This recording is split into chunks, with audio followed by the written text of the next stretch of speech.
All right, the guys are seated here. Daniel Cranting and Sichove Ashrim. Philly. I hear.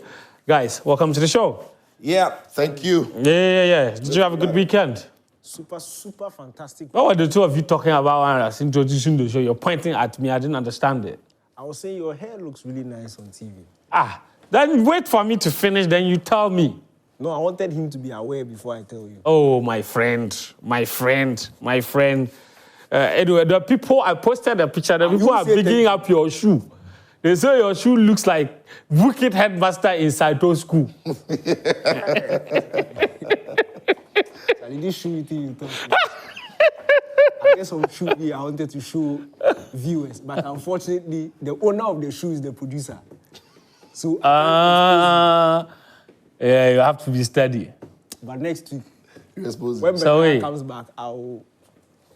All right. Listen, guys, we're going to take you to Japan first because we've got a lot to go through on the show, so we'll start rolling them.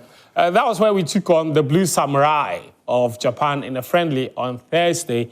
We lost that particular game by 2-0.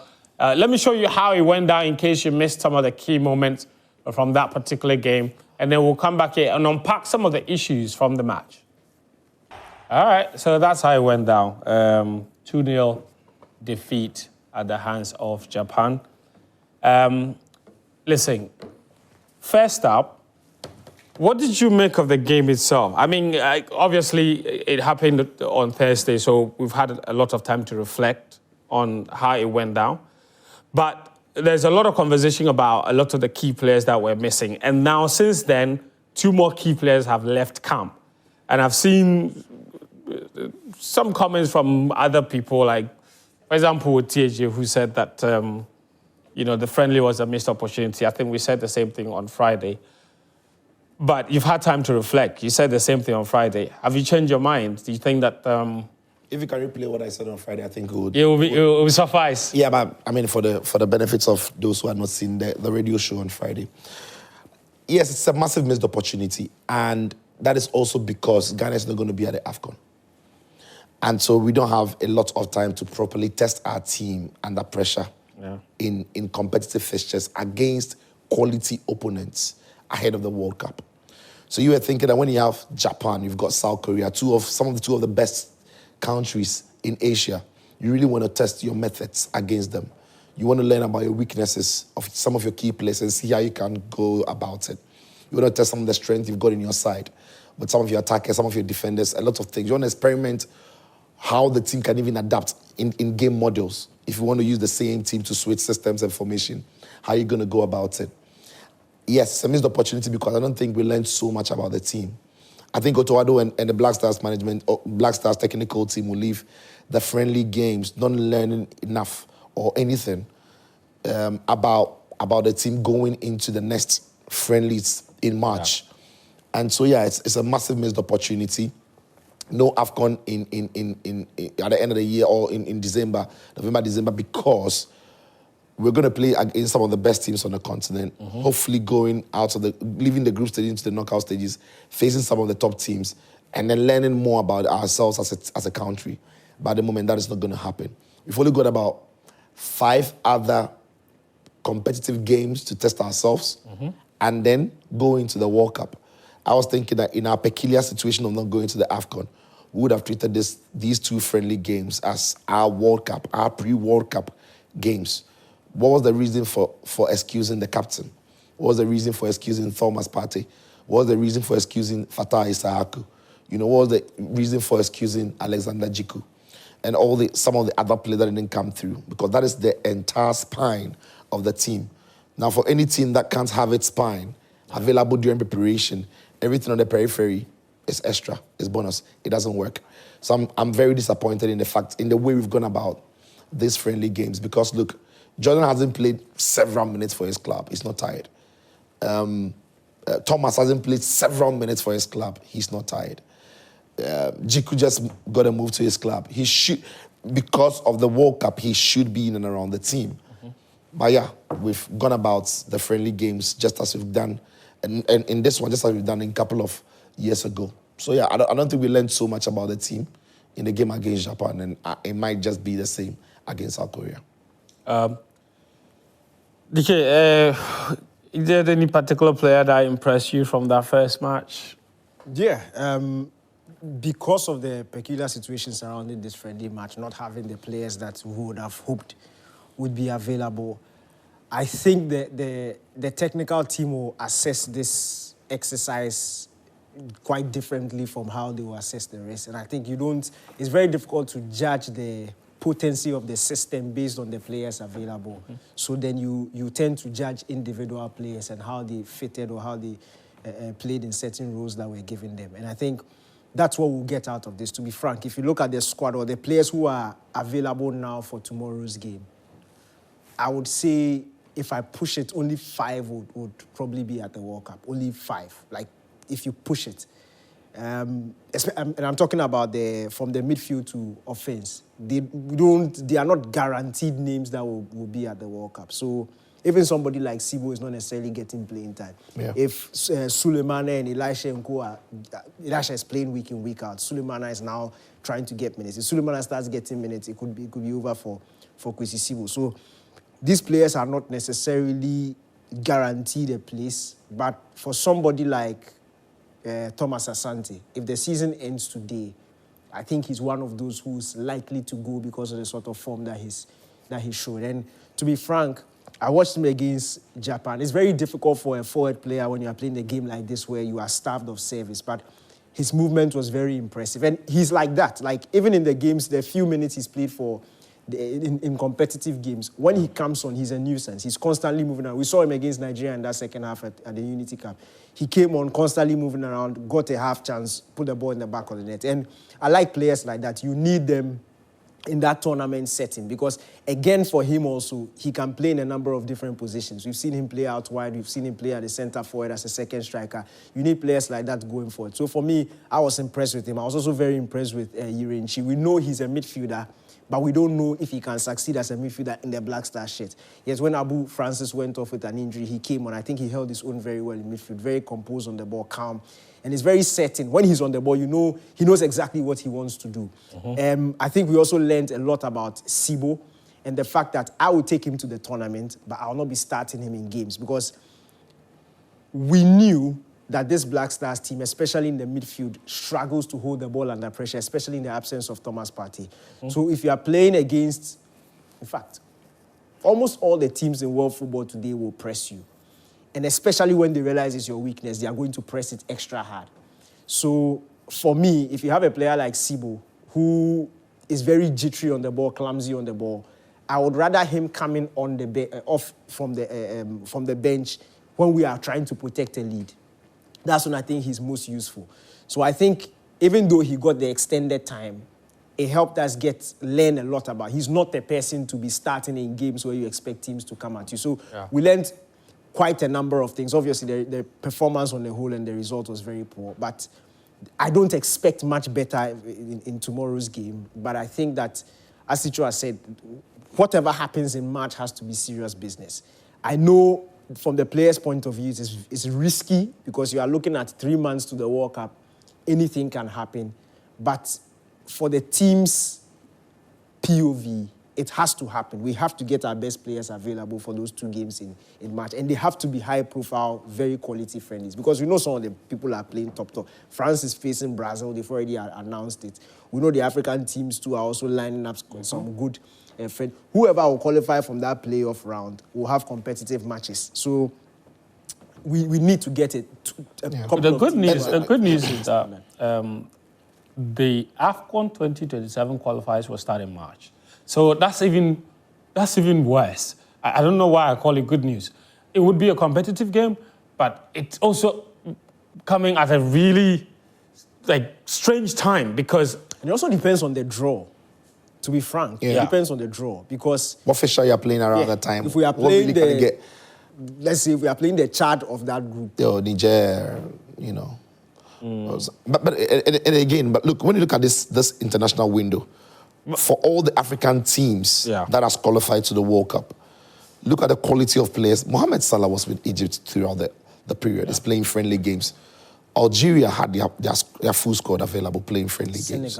Senegal did same. Brazil traveling around the globe playing some very high-profile games. Argentina with the full squad played against Angola. Yes, Angola invited them for a friendly, but they used that as preparation. Everybody who was available was there. Japan, Korea. Japan, who beat Ghana in World Cup where your players don't come?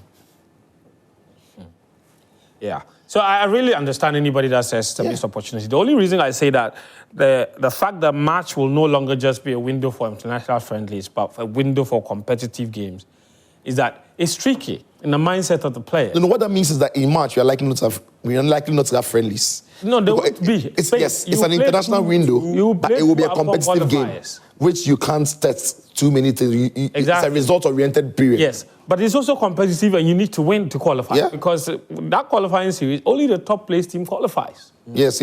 You understand? And then there's like 2 second-placed teams that will join them. You don't want that. You want to qualify automatically, which means you must begin with a bang.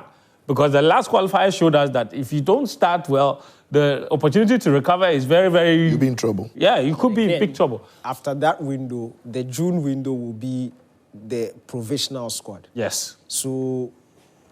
So basically, the only we time just wasted had to justify was this. Yes. This window is gone. Anyway, one player that was there, I had a decent outing, but I had a very unfortunate end to the game, was Abu Francis, the Toulouse midfielder.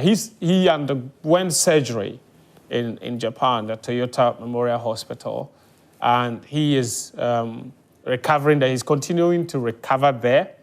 And we have been told that he will stay there for another week for observation before obviously he will fly to France or wherever they decide, but somewhere in Europe to continue the rehabilitation. That's him in good spirits after the surgery. It was really positive seeing this, wasn't it? Yeah, it was. For an injury as that, leg looked like it was broken. In fact, the reports that came out was fractured, double fracture. Normally, you see players in casts, POP, as they will put it, as you call it, or in heavy casts. But he's in bandages. Yeah. So, I mean, and he looks in good spirit.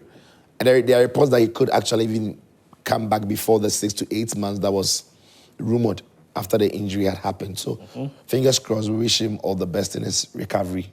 An unfortunate injury, but just stay stronger and, of course, come back stronger. Yeah. So hopefully he comes back stronger. But the team has been preparing for the Korea game as well. They had some training sessions. In fact, they were met by the Ghana ambassador to Korea, His Excellency Mr. Kojo Choi, who gave a very powerful speech in the dressing room of the team ahead of that game tomorrow at 11 a.m. We'll show you some pictures from the training, but first up, let me show you exactly what went down in that dressing room and what he said. So we'll try and get that for you, but DK, what do you expect to see in this South Korea game? I'm hoping Aichi will start in midfield. Okay. We took only 2 recognized central... In fact, in the squad, the midfield section had only 2 central midfielders. One is injured, so it's left with 1. And the only other player who can play in central midfield is Aichi. So I think the smartest thing to do is to draft him in and then maybe play Ali Duat, right wing back. But it's him I'm watching. I'm watching Aichi, I'm watching Thomas-Asante. Because to be frank, those are the guys who, if they are fit and they continue the way they are going, they are obviously going to be part of the team. So I want to see how they fare because... especially with this whole Sibo thing, if you are looking ahead to the World Cup, I really don't want Sibo to be playing with Partey. It won't help him, it won't help the team. So the better or the sooner Aichi gets acquainted with the Black Stars midfield setup, the better. It would have been Abu Francis, I'm very sure, had he been fit going to the World Cup to partner Partey. But Aichi needs to settle quickly, and then when Partey comes, I think they will have a good partnership. But I will still take Sibo to the World Cup. Interested. Sicho, any changes you want to see in the Korea game? It's tough. It's difficult. We've got a depleted squad on the friendly, to be honest. Yeah. And so I think Otto might be tempted to, again, Otto also would be mindful that he's got a long season. There are some of the players that he knows for sure they are going to be there. And so he wouldn't necessarily want to risk a lot of them. Some of them played 90 minutes over the last time. So we're trying to manage their game. So I likely to see some of the local lads who, you know, were on the trip.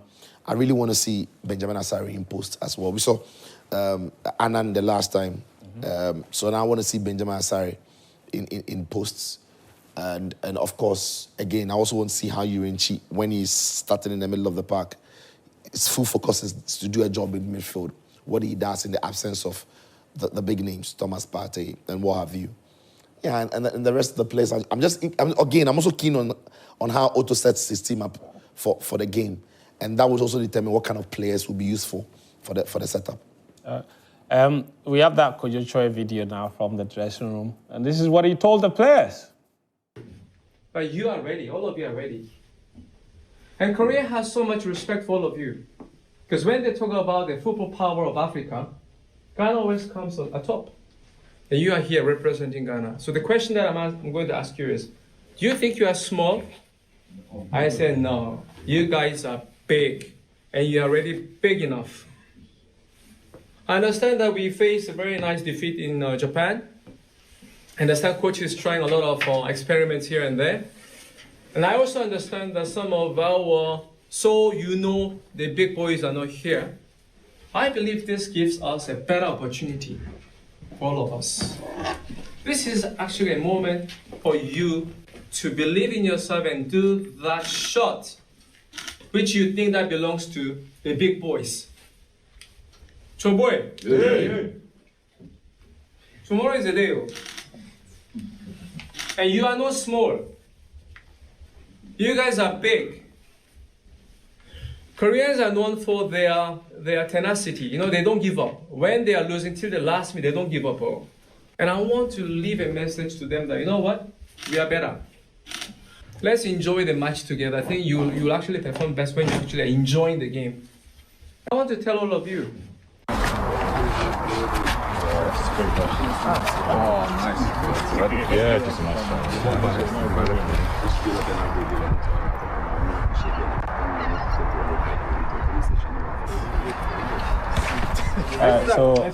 live pictures from South Korea. Otto Addo seemed to be a man in good spirit.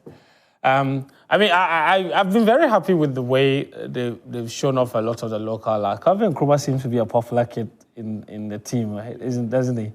It's funny how he didn't make the under-20 team and then he makes the Black Stars team. But it's good. If you look at the training footages. He's very talented. I like him. Yeah. A lot. Delight to watch. But those penalties were solid, I tell you, Charlie. Yeah. I think that with the team that is in camp right now, it looks like Kamal Tilemana will be captain. He did wear the captain's armband towards the end of the... After Semenyo left the pitch. That just shows you how depleted the squad is. That Semenyo was even captain.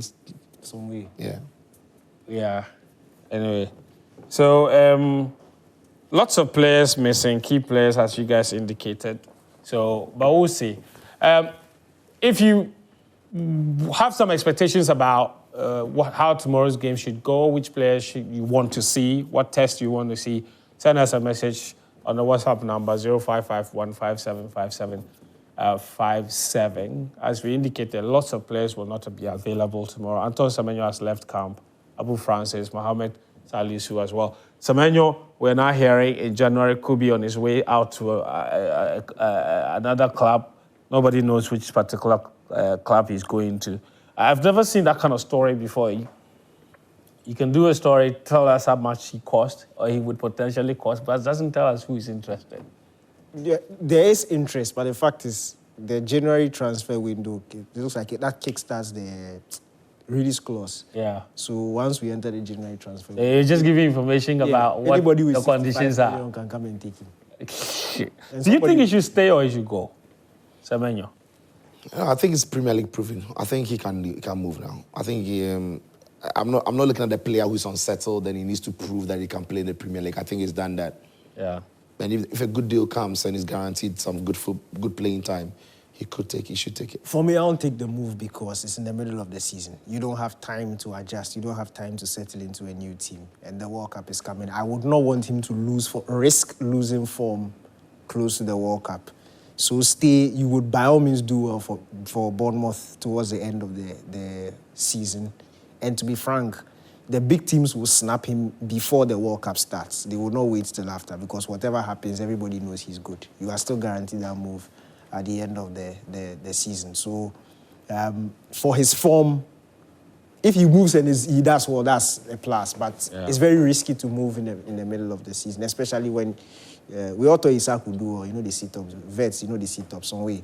So just stay and do well, then you move after the season. Okay, so we'll see. But I think that if he's if Antoine Semenyo really wants to go, he will not be short of shooters. Sure. There'll be so many clubs that would want his signature. Anyway, so that's our lowdown on the Black Stars. So if you have any thoughts on what we spoke about, from lessons you picked from the Japan game, what you expect to see against South Korea, let's hear from you, 0551575757. We're going to take a break now, and when we come back, we will take you to the Continental Playoff. There was a lot of drama when Nigeria took on DR Congo at that particular stadium in Morocco for that one slot to the Intercontinental Playoff. Do stick with us. This is Sports Zone. Welcome back. This is Sports Zone on Joy Prime. My name is Fentu Tahir Fentu. The show is proudly brought to you by FIFA Beverages, producers of Game Energy Drink. These days, the way the sun is hot, it's sapping your energy way too much. Every small thing you do, then you are tired. Get Game and get FIFA water. When you drink the water, you need energy. Drink Game Energy, okay? And you know the game, so drink Game. It's also proudly brought to you by Guinness.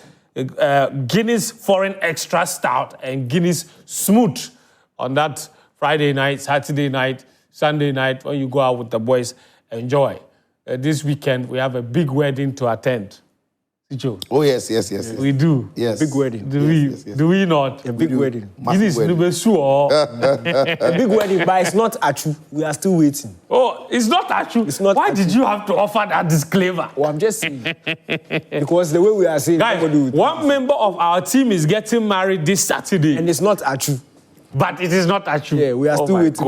Oh my God. Oh my God. One member of the Joy Sports team is getting married this Saturday, but it is not Achu. Interesting. It's not Achu. So now you can guess, because these three are married. It's not Achu. Muftau is married. Karim Mr. Nathaniel Atto is married. And Karim doesn't have a girlfriend, so it's not Karim. So it's not Karim. But there's a reason he's not here. Are you sure it's not Karim? You see, Maybe he's doing make something. calls to the village. Maybe it's true. Charlie. Maybe. Because why is he not here today? Sure. You Karim, understand? come and answer. Charlie, you said Why is something. Karim not here today? You said something. I don't understand it. You get... anyway, guys, your messages are welcome. 0551575757. I've got lots of them. So I'm going to read the first batch of messages. So just do send them through. If yours comes in now, I'll read it. Mostly on the Black Stars, of course, and the Super Eagles of Nigeria, which we will get into very shortly. This message says, final scores in tomorrow's friendly match will be South Korea 7, Ghana 1. This is from Mensa in Takrady. I don't know what Mensa's beef is. Maybe he saw the Portugal scoreline, he was impressed. Aziz in Offensive says, this is a bogus friendly match. I'm not expecting anything new from the Black Stars. As usual, this trip has turned into a cash cow for the FA. Business on Aziz. Okay, interesting. Castro Steve says, good evening, Sports Zone. No backdoor for our Nigerian brothers. South Africa was deducted 3 points to favor Nigeria, but it still didn't work. In the second best finishes, Burkina Faso was punished to favor Nigeria. Still, they couldn't make it. Kudos to DR Congo. Sorry to Abu Francis, and greetings to all Chelsea fans in China. Okay. This one says, Otto Addo should play a defensive and progressive game because South Korea is a big-time team. Okay, he should play defensive and... Oh, possessive, sorry. Okay, defensive and possessive game How do you combine those two? Sideways and back. Jean Wellington from Dwaboso says, cook omonaja this evening for me. Relax. We are coming, okay? Relax. Don't relax. We will get into it shortly. Good evening, guys. Great show as always. Yesterday, my God of uncertainties, remember thou. Troy Parrott for one side. Chancel Mbemba, 2 Chu Eagle Wings for Morocco. Where Azerbaijan 2, then Armenia 2 score against France and Portugal. All I need now is for you guys to send me your Momo details. Make I help your life small. Ramsey in Tamale. Just a winning bet. The guy hits. The guy hit. Ramsey hit. Big time. Big time. No, Ramsey hits. It's for there. You know, yesterday, this Troy Parrott guy, you know the Dublin airport, they changed their name. Yeah, they changed the name to Troy Parrott's Airport. Yeah. Oh, but the guy be legend though. That guy, FM, maybe hard guy. I feel funny. From You have Spurs, the Scotland game, right? Solid guy for Like, The Republic of Ireland match. Hungary. I felt so bad for Hungary. Easy. I felt so bad for Hungary. Like you're pushing for the winner. No, but a draw would have been enough for them. The draw would have been second. Yeah. It should have been second. So I didn't understand the risk taking. Look, after the first 3 games, of course we'll get to it. But Ireland were out. They Yes. were Done. Yes. Then see the whole problem, the whole issue is not Hungary. It's Portugal. It's Portugal. Portugal, They yeah. messed it up. Yeah, they messed it up for Hungary. Gave them hope. That 2-0. Yes. Hungary were okay that Portugal will do their job. Yeah, it's true. Yeah, no. All right, I've got more messages here. This one says, good evening, guys. The injury of Abu Francis is nasty and serious. I'm wishing him speedy recovery. Francis in Sogakope, thank you for that. Joseph from Bande says, a beautiful Monday is here again. A good evening to you and your crew. You know what? My heart is at peace. The eagle is down. Rest well, Super Eagles of Nigeria. From the beginning, I knew that this Super Eagles team can't qualify for the World Cup. Anyway, our neighbors should take it easy. Stay at home and watch Black Stars in America. All right, thank you, Joseph. This message said, apart from Osimhen, others have to show up. It's not only Osimhen, no Osimhen, no show. Nigeria has turned into a one-man team, and that's not how to qualify for the World Cup. That's Pilolo, formerly of Sinyane, now in Bordeaux. He likes to point it out to us. Boy. Yeah. Emmanuel from Cotonou, Benin, says, good evening, men of sports. You guys are doing a great job. It was a disappointing week for me as my country, Nigeria, will not be playing in the next World Cup. Immediately, Osimhen was substituted. It became clear to me that the DR Congo were going to win the game.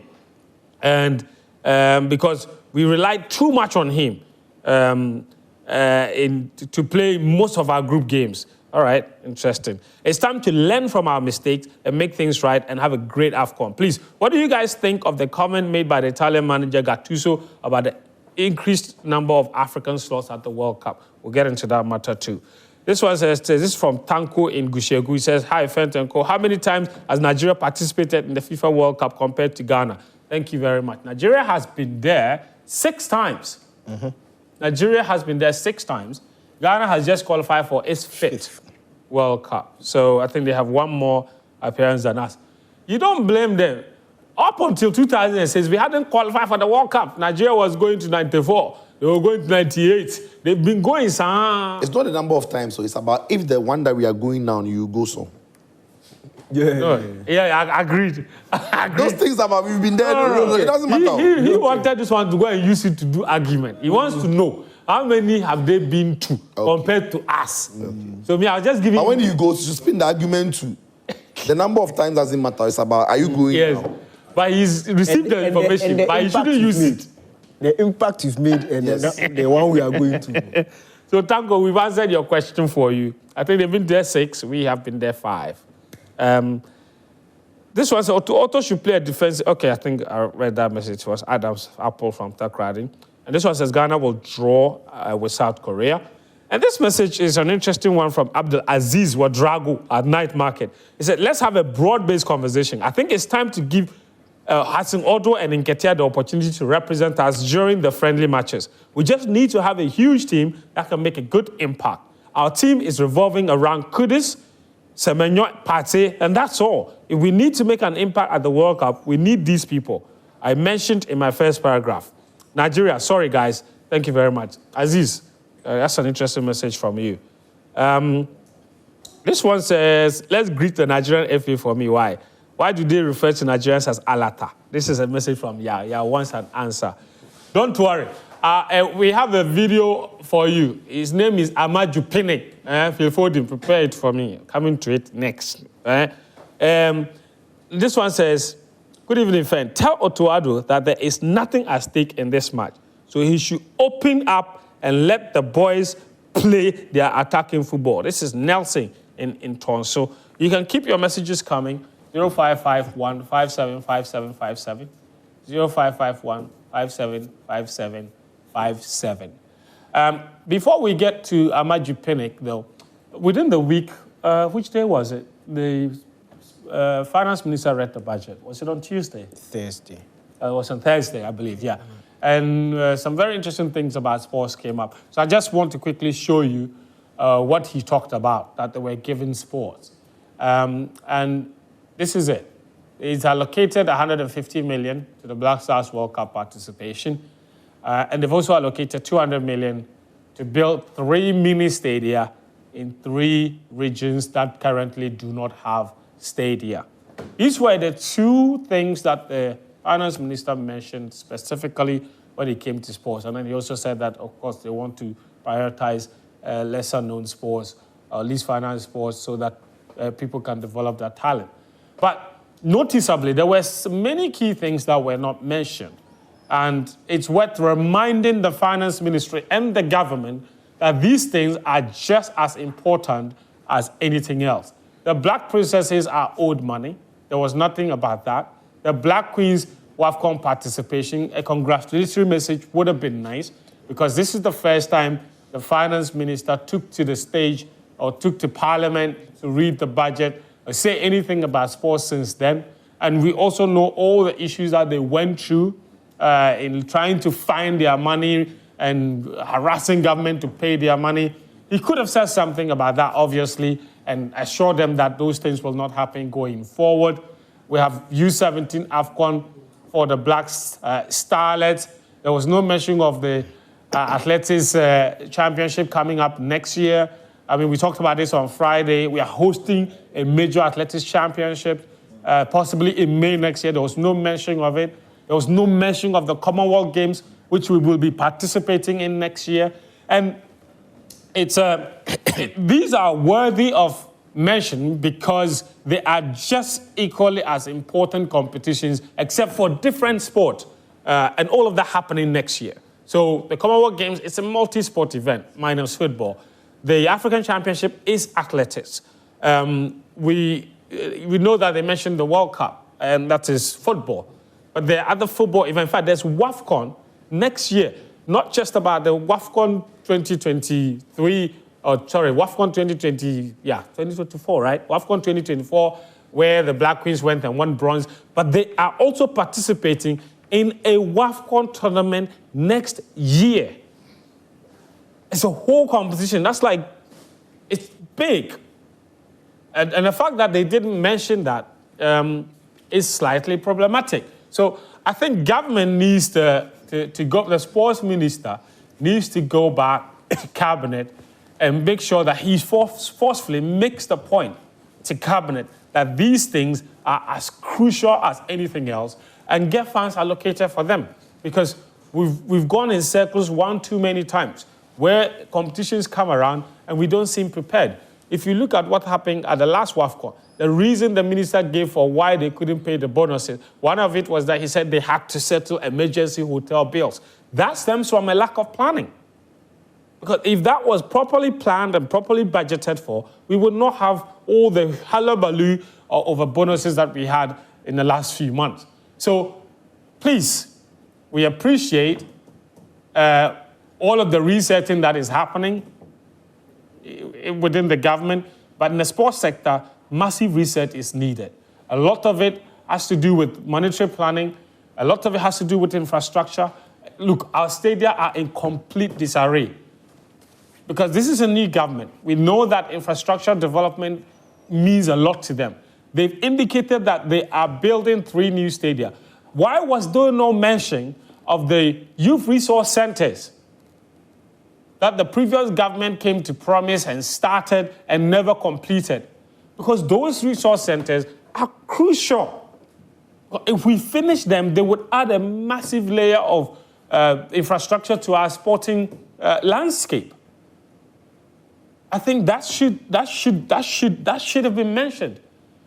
And I'm not saying allocate money to it, but I'm interested in what the government is doing about that. Let us know. It's very important. It's like there's just complete silence. The sports minister isn't saying anything. NSA isn't saying anything. Nobody is saying anything about those youth resource centers. The Secondary Stadium, nothing. Cape Coast Stadium is now been abandoned. You know why? Because it's in complete disarray. When we first built it, we used it, and now it's an eyesore. What's happening to our existing infrastructure? We know the NSA boss is doing quite a decent job at the Accra Sports Stadium. We must give him credit for that. But that's not the only one. Tamale Sports Stadium, same thing. What's happening? We're not saying do everything now, but I want to know. What's the plan? So that's that. But guys, we can talk about Nigeria now. And it's an exciting time to be, well, it's not an exciting time to be a Nigerian fan. It's an exciting time to be a non-Super Eagles fan. You see, the problem with Nigeria is this man. Do you know the relationship, the bilateral relationship that we have with Qatar? As a government, then Nigeria will not be in Qatar. It's not. Just think about it. You want to see Buhari in Qatar, and he will gladly come to Qatar. It will be an aberration for Nigeria not to be in the US. Because you can imagine the highest number of educated immigrants in the US and Nigerians. The number of people, where they are going to play the World Cup finals, New Jersey, you call it the tri-state, New Jersey, New York, and they're all together. And there are lots and lots of Nigerians. So if you think about Nigeria not being, it's something that I personally cannot think about. Do you know the relationship, the bilateral relationship that we have with Qatar? As a government, then Nigeria will not be in Qatar. It's not. Just think about it. You want to see Buhari in Qatar, and he will gladly come to Qatar. It will be an aberration for Nigeria not to be in the US. Because you can imagine the highest number of educated immigrants in the US and Nigerians. The number of people, where they are going to play the World Cup finals, New Jersey, you call it the tri-state, New Jersey, New York, and they're all together. And there are lots and lots of Nigerians. So if you think about Nigeria not being, it's something that I personally cannot think about. Do you know the relationship, the bilateral relationship that we have with Qatar? I can't, he can't think far. He can't think far. Nano. Twice he jinxed it. The aberration that he spoke about went down in Morocco. This is how it happened between Nigeria and the DR Congo. So that's how it went. The penalty shootout, obviously, was a bit more dramatic than even the game itself. And Nigeria, they got offered some really good opportunities in that penalty shootout. They didn't take it. And DR Congo, at some point, I didn't know who, like some people didn't want to win that particular game overall. But exciting penalty shootout in the end. In fact, you know what? Let's take the rest of the game and the rest of the penalty shootout as it unfolded in Morocco.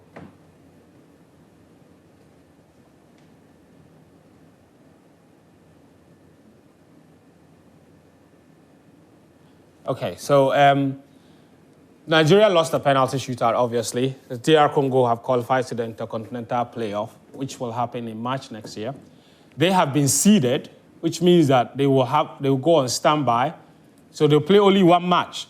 The other teams that are there, the Curaçaos and New Caledonia, they will play a semi-final, and then the winner of that match will go and play DR Congo, and then Iraq. Those are the two teams that have been seeded.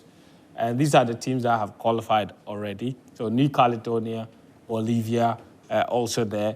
And I think there is also, There's also some countries that will come from CONCACAF. 2 countries, actually, will come from CONCACAF. And AFC's playoff winner, Iraq, will also be there. So that's how the whole thing will go down. So there is a likelihood that DR Congo will qualify. They do have a really good team. They've not qualified for the World Cup in 51 years. The last time they were there was 1974.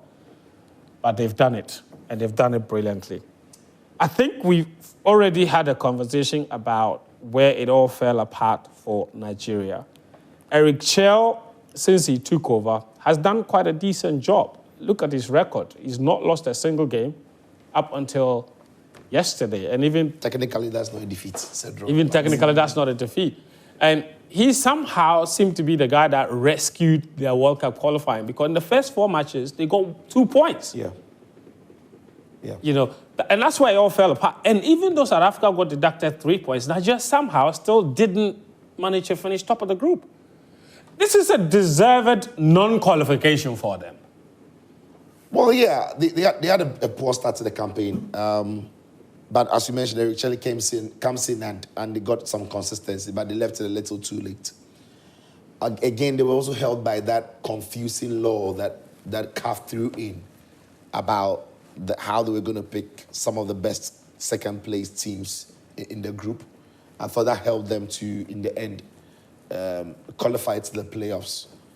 But at the playoffs, I just thought, among the 4 teams, last week I mentioned it, I didn't think Cameroon were going to get past DR Congo. Yeah. I didn't think Gabon were going to get past Nigeria. I also didn't think that between Cameroon and Nigeria and DR Congo, Nigeria were going to have it easy. But of course, Nigeria were not helped by the fact that there wasn't Victor Osimhen, because it was so clear that once Osimhen was off, Nigeria had nothing up front. So it invited DR Congo to be a bit more attacking and risk a lot more. Nigeria lacked cutting edge throughout the whole game. Yeah. Took the game to extra time and into the penalties, and from that point, nerves got in. DR Congo kept their cool better than Nigeria did. And yeah, DR Congo, it can't be said they deserved it. They deserve to be here. For Nigeria, I think that they need to give Eric Chelle a lot of control and power over the team. Let him make his shot. Let him build his team. Let him rebuild his team if he wants to, because his track record with the team so far has been good. And maybe going into the AFCON, then Nigeria will find some joy, because that is only a couple of months away. They've got a good team, good enough to go to the AFCON and win it. Look, 2 years ago, they were in the final. They lost to the host nation, Cote d'Ivoire.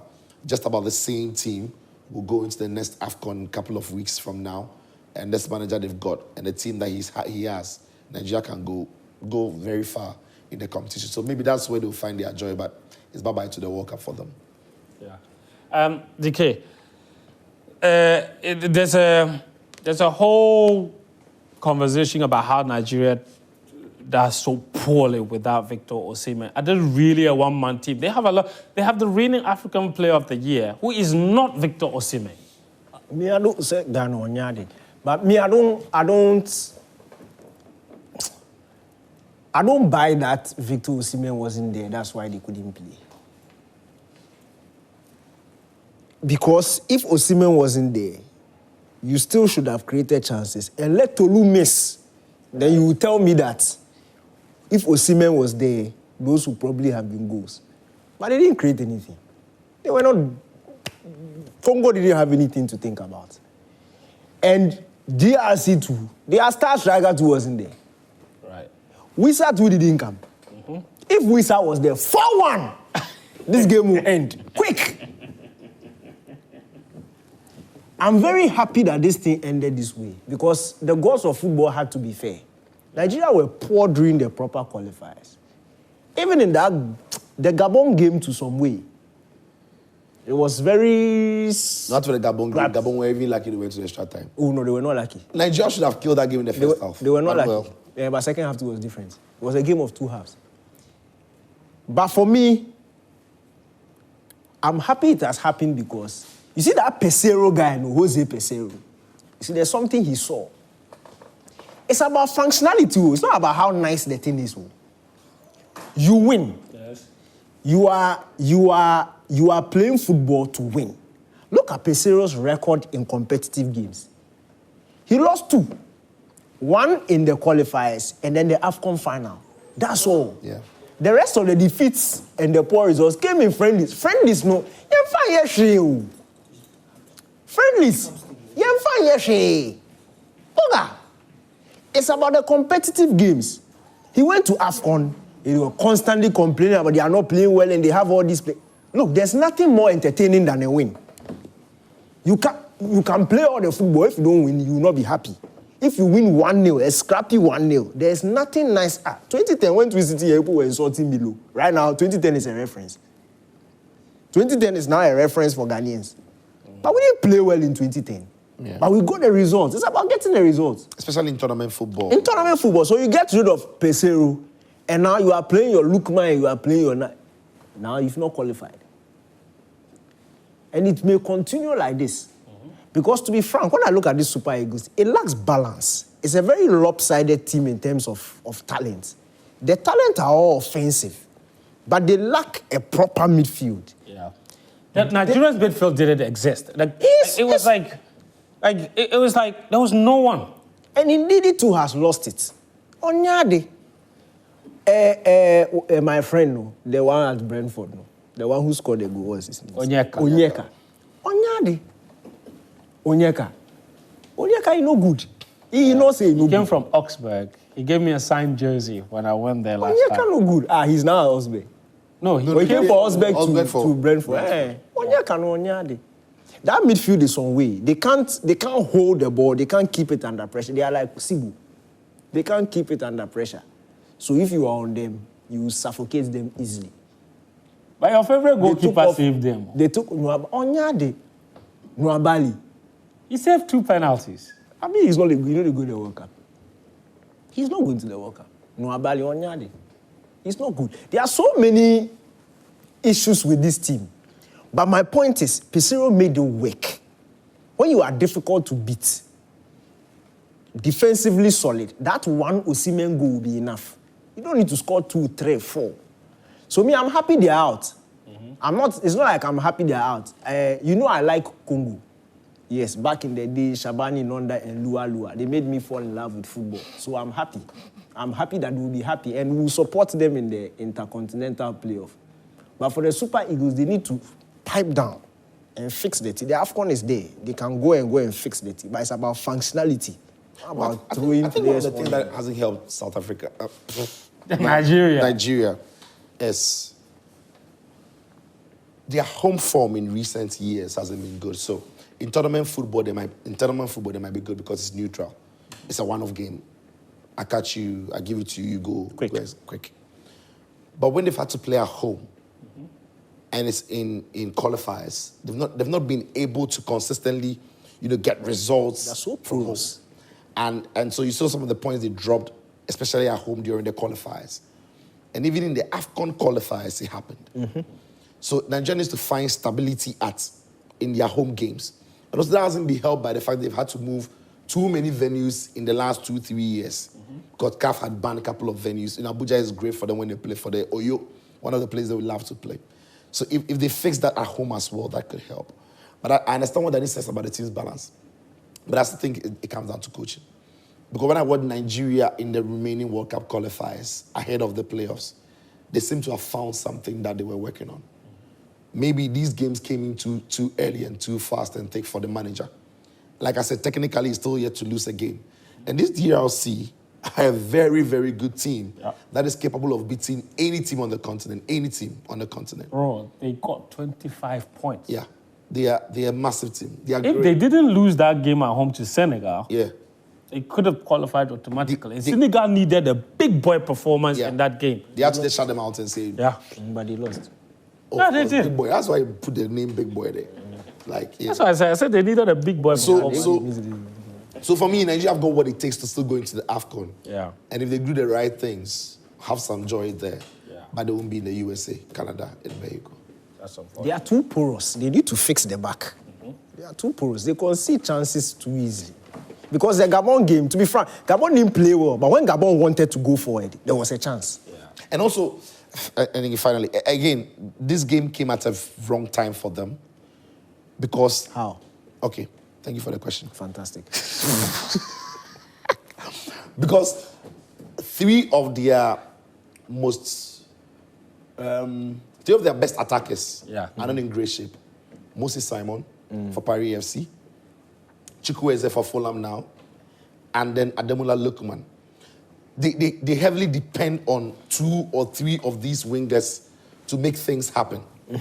Now, when you mentioned about the fact that when Osimhen wasn't there, they were not creating chances. Look, when Osimhen has played, especially in those playoff games, he hasn't necessarily had chances. Okay, it's a good ball in, but he still has to do a lot to get it home. He still has to take the ball on his chest and get past people and find a way to score. So Nigeria have not necessarily had players creating enough. But you know Osimhen, he doesn't need chances to score because he's always a nuisance. He's going to make things happen. So the fact that Chukwueze is not playing well, he's not done enough in Fulham. The fact that Lookman, because of his transfer saga, didn't have preseason, he's even struggling at Atalanta. Only got his first goal against Milan, a brilliant one. And then Moses Simon, he's also taking something out of the team. And when you look on the bench, they don't have options that are better than these players I've mentioned. So yeah, I think that the game came at a time where those 3 players who are not playing well, maybe they couldn't get enough out of them. Because at the AFCON, we saw that Ademola Lookman was influential. Moses Simon was again brilliant, but now they couldn't get those same players on board for this one. Yeah. Okay, so that's the thing about Nigeria. So they will not be at the World Cup. They will be at the AFCON, though. So we'll see what they do at the AFCON. And clearly, a lot of Nigerian fans are saying that Ghana will get knocked out in the group stages at the World Cup, and they will be there for it. But before that, we will be there for the AFCON. We'll see what Nigeria does at the AFCON. But the most important thing is, USA, you know, Munkobi. Simple. Let somebody translate. Munkobi, you are not going Zam, okay? Because when the world's best teams gather, Nigeria is not part. For back-to-back World Cups. Yes. No, say it properly, DK. When the world's best teams gather, Nigeria is not one of them. They are not one. So let it sink in. You didn't make 48. Qatar. Assault. Yes. Let it sink in. the net for you. I mean, there's 2 teams couldn't make it. FIFA lobbied that because of Nigeria. Let's do 48. That one's safe. We had 5 slots, Africa. Nigeria, you are not part of top 5. Then they made it 9. Still. Then they said additional. Okay, that one says. Still. So, you know, it's just you are not good enough. It is what it is. Plain and simple. You know, even though Nigeria has been to more World Cups than Ghana, Ghana has a better performance at the World Cup than Nigeria. Nigeria, the most they have ever done at the World Cup was get to round of 16. Round of 16, then they scored them clean. Round of 16, no? 94. They scored them clean. Round of 16, that's it. Come on, Nyade. Once. Ghana has done round of 16 once. They've done quarterfinal once. Brazil, no, some way. 2014. This is 2014. I don't even want to accept About that. group stage, Nigeria, they do group stage pass. Yes, Nigeria. that's They true. do group stage pass. 98 true. group stage, 2002 group stage. Yes. 2006, they didn't qualify. Yes. 2010 group stage. Yes. 2018 group stage. Oh, Master. No, 2014, they went out of there. No, I didn't add 2014. 2014, France is scoring. Yes. Pogba Round of scored. 16, yes. But So they've done round of 16 2018. twice. They've done round of 16. 2018, Shania and Cody were joking. Last game, forget against Argentina. Yeah. Let's defend it. Igalo scoring. Let's draw the thing. This guy in goal, Rojo. Igalo scored. God. All right, so the Nigeria people, we apologize, okay? We are sorry. We are not sorry. Me, I'm sorry. Okay. See, It hurts. I personally would have loved to see Nigeria. Hey, honestly, I would like Nigeria to be there. It just pains me that they didn't make it. Yeah, I would like for them to be there for sure. But I wanted Congo to be. I want Congo. it is what it So, is. maybe you are Congolese. It is what it is. All right. Anyway, so those are the top scorers from the African qualifiers. You will see a certain Jordan Ayew. Hey, Victor Osimhen, 8 useless goals. I swear. If I don't come here, Shock. if I don't come here, Dennis Bouanga, Gabon, also out. You know, Michael Olunga of Kenya. So that's the list. Anyway, so we're gonna bring you home. I take you to Kumasi. That's where Gianna Stars helped Kumasi Asante Kotoko to a 1-1 draw. Take a look at the highlights. All right, so great game. The rest of the games, this is how it went. House of Oak, I think they started us off with match week 10 with a 0-0 draw against Swedro All Blacks on Saturday. And then there was also, obviously, victory for Heart of Lions and then Bechem United as well. And Gold Stars also beating Karela. Brecum Chelsea, 2-1 win against Nations FC. Holy Stars held by Vision, Dreams, beating Oho United. Mediama with the only away victory of the round, 2-1 win against 11 Wonders. And that has taken them top of the Premier League table. The other thing that we need to point out is that Mediama have announced that 2 fans have lost their lives as a result of an accident that happened after their game against Kumasi-Asante Kotoko. So may their souls rest in peace. But I also saw Ashanti Regional Minister tweet about some stadium incident, and he said that some people were receiving treatment and that their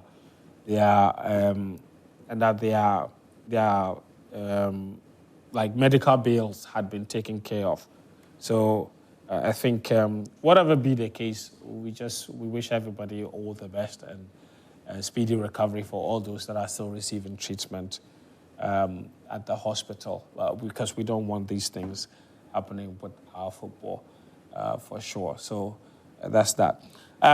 Guys, let's wrap up with some European action. What do you want to begin with? Troy? Erling Haaland. Okay, Phil Foden, take it away. Some selected highlights from the European World Cup qualifiers. Erling Haaland is taking Norway to the World Cup. Some triparrot is taking Republic of Ireland to the playoffs. Portugal are off to the World Cup. Germany just thumped, 6-1? Slovakia. Yeah. Slovakia by some 6 goals. So quite a lot, but we've selected the very best for you. Enjoy. All right, so that's that. Some very enjoyable games. Try Parrot. Parrot was the highlight of the weekend. Because they're not qualified. Oh, playoff. So So the ones who have booked their tickets from Europe, Germany, 15. Okay, Germany, 15 points. They've qualified. Denmark and Scotland, there's a chance for one of them to qualify. That one to Edion, they'll play tomorrow. Only 1 point separates them. Switzerland and Kosovo, 3 points separate them. They also play each other tomorrow. France have qualified. Spain have qualified. Portugal have qualified. The Netherlands have qualified. Austria have qualified. And you have Norway, who have also qualified. Belgium have also qualified. And then you had England, who have also qualified. And Croatia, who have also qualified. So some 2 more automatic slots to go. And that will happen in Group B, Switzerland and Kosovo. And then in Group C, Denmark and Scotland for automatic qualification. The rest of the teams that will finish second will go on to the playoffs. Is there any particularly surprising result from the UEFA qualifiers, like a country that didn't make it a surprise to you? Italy maybe not qualifying automatically ahead of Norway might be the story of... Sweden, how poor they were in the qualification. That's what shocked me. Yeah, I didn't expect. Sweden? They have like 1 point. Yeah. Sweden? They're bad, really bad. Yeah. Really, really bad. Like terrible campaign. And shocking. But I'm so happy for Norway and Haaland, especially because, I don't know if you guys remember, the 2022 World Cup happened in the middle of the season. Right. When the Premier League was coming back after the World Cup, they were sort of mocking Haaland, adverts where he was the only one in the Man City. And he said that it wasn't going to happen again. The next time they are going to be there. It sounded very wild. Yeah. But they've done it. Like, he's done it. And the crazy stat is, the guy has scored in every single World Cup qualifier since 2021. Yeah. And he got 16 goals. Look. Twice as much as the next top scorer. Yeah. 16 goals. The reason I'm happy for Erling Haaland is that he got so much disrespect from many football fans. That he only scores simple goals, tapping goals. He only scores goals. He does nothing else in the game. He can't qualify his team to the World Cup. He's not the player he thinks he is. And I'm like, the most difficult thing to do in the sport is finding the back of the net. And he does it with ease. So when I see people who disrespect footballers who score goals, because they just score because goals. you want to see footballers dribble, and you're thinking that those who skip past people are doing a better job in the sport than those who find the back of the net. And I cringe, really. Yeah. So I'm happy for Erling Haaland that he's taking the responsibility, and they have got a very talented team. Look, they didn't make it to the Euros, people mocked them, the World Cup and all of that. But here they are going to the World Cup in style, in grand style. Yeah. Won every game in the group, beating Italy at the San Siro by 4-1 superb. Your favorite team, quick comment on them. What's happening? Italy. No, look. Back-to-back World Cups, they didn't qualify, and now there's still a chance they may not qualify for a third one. The problem with Italian football is whenever there are crises, they find a way to win something to erase the crisis. So when Italy won the World Cup in 2006, they should have done some major relook at their football. But they won, so they let it pass. Then they went to the final again in the Euros 2012. So they're like, we're still good. Then guess what? They beat England in 2 Euros ago. And people thought, Italian football was great. But it's lingered on for God knows how long. Infrastructure, systems, the way they play, the whole system needs to be rigged up and rebuilt by They weren't there in 2018. They were not there in 2022. Yeah. And this playoff, there's no guarantee Gattuso can qualify them to the World Cup. So we could be looking at 3 World Cups in a row without Italy, unless they do the magical thing and qualify. Anyway, that's our show this evening. Thank you very much. We appreciate you for joining us. We're back again next Monday. Until then, of course, do take care of yourself. Bye-bye.